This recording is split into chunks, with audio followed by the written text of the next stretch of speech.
that I have. I went for the magic resist items first, whereas he went for that chalice, right? And the chalice, while it's really good and gives you mana regen and everything, it's it's not as good as the Mercury Treads. Like, you can get out of slows and things like any kind of CC faster. And that allowed me, and it's cheaper too. The Mercury Treads are pretty cheap. Like, right now it sells for 840, and the Chalice sells for 620. Actually, oh no. Well, apparently I lied. Frankly, I don't know why mine's better. But I know it's a late game item, so I was able to spend my money on other things I'll never have to switch. So I guess I'm lying to you. His build should be good. I guess it was really just the fact that I hit him with my abilities more often and was able to get tankier. He really, I feel like, never got to that really tanky phase. He went Thornmail first, whereas I went the Aegis of the Legion. And that gave me a little bit more armor, a little bit more magic resist, so I can actually do more damage than he can with my AP abilities.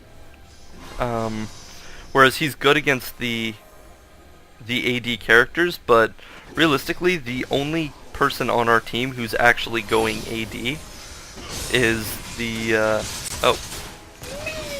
is the Nocturne, because our Kog'Maw, he kind of goes hybrid. He goes Madred's Razor, which does all magic damage, and he shreds their magic resist with the Malady. So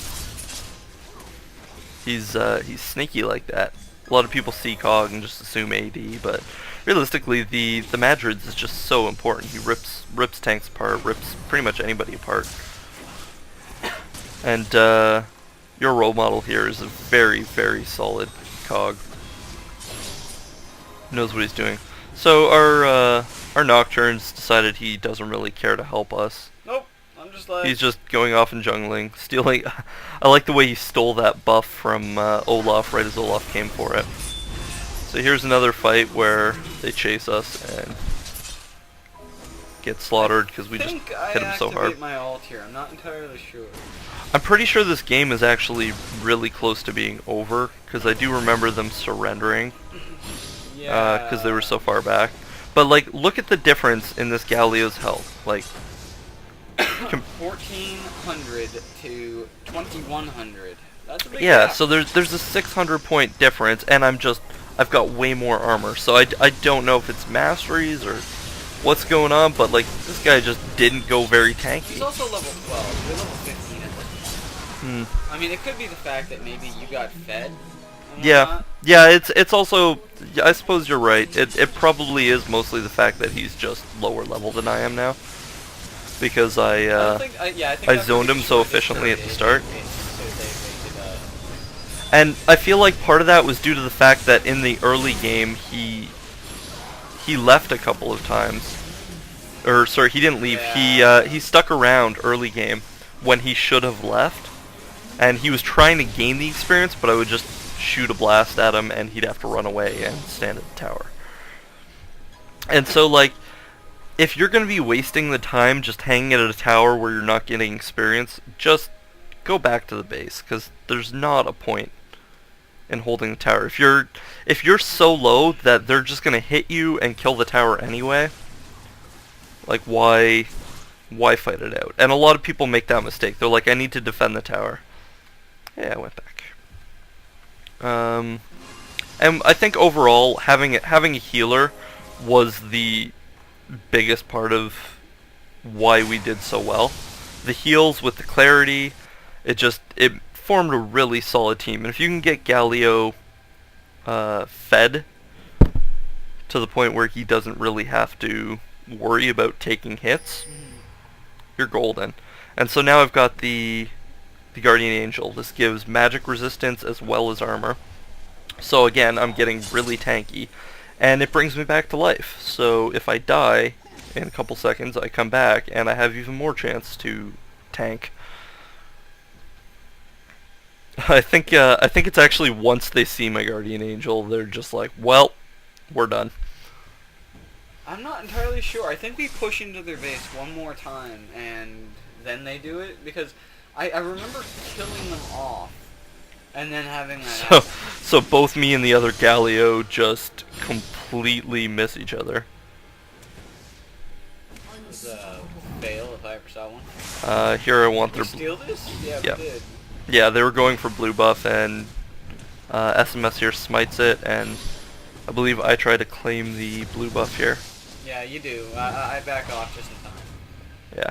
Unfortunately, Galio has a bit of a rough time actually getting it. As you can see, AD, that's all. there's not that much damage that he does, but thing is he's does enough damage because of the AP bonus that he can really hurt characters who don't tank up. And this Galio, like, I can hurt this Galio with my AP. Yeah, see, yeah, we pushed right in, Oh. and it was just, that was it. Yeah, like I could hurt that Galio pretty hard with my AP just because he didn't get tanky enough and he couldn't absorb the hits. Meanwhile, I could basically take on their whole team and, you know, walk away from it with half health if I needed to.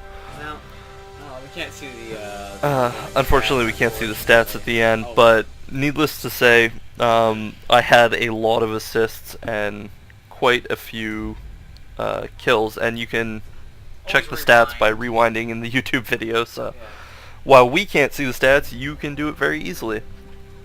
But yeah, it's just, team composition for us was really solid in this game. Playing that character is honestly really easy. Just, you want to get magic resistance items, and you want to use your Q to farm up minions. And really, you don't want to try and get too much harassing or anything. You just want to use your Q to get minions and constantly be farming. Because once you get a certain number of tanky items, it's near impossible to kill you. And having a healer with you just dominates. Like, we've got another game that we'll be showing you relatively soon, where I play as Soraka and SMS plays as Garen, and yeah, it's a great combination because you can feed a tank, or tanky DPS in that case, by having a healer who doesn't take as many minion kills, but then you have this huge tank that just nobody can seem to kill, and then you've got that healer healing them anyway, so, you know, Cannot fail. it can fail, it's just difficult. And that's a great combination, you know. Soraka Nasus is really good. Just generally having a support player with a character that needs to get minion kills is huge. Giving a support character to a AD carry is great because then they can farm like crazy. Like, I saw an MF just dominate because she had a Soraka and it was near impossible to kill her.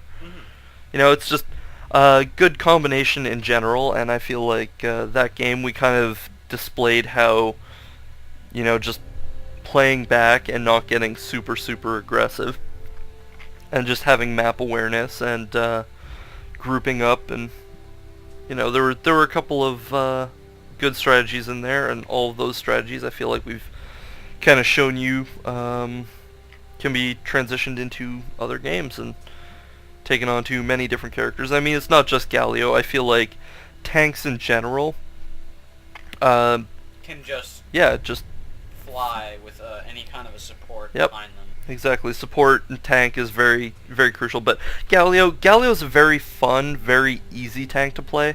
So I recommend this for any new players. The Q is a skill shot, so you have to land it directly on them to hit them, but like I said, for the most part you're trying to hit minions, so you don't really need to worry about it. I guess this video is getting a little boring now since you're watching the victory screen. But we tried to make a shorter video. Let us know if you liked what we were saying, if you didn't like it, if you have other ideas. Like, I'd love to see in the comments. Let's get a chat going about this, you know. I want to hear some of your ideas. What do you think we should do in the future for videos? Was there anything I said in this video that was just blatantly wrong, like my whole chalice thing, which apparently gives you more magic resist than Mercury Treads?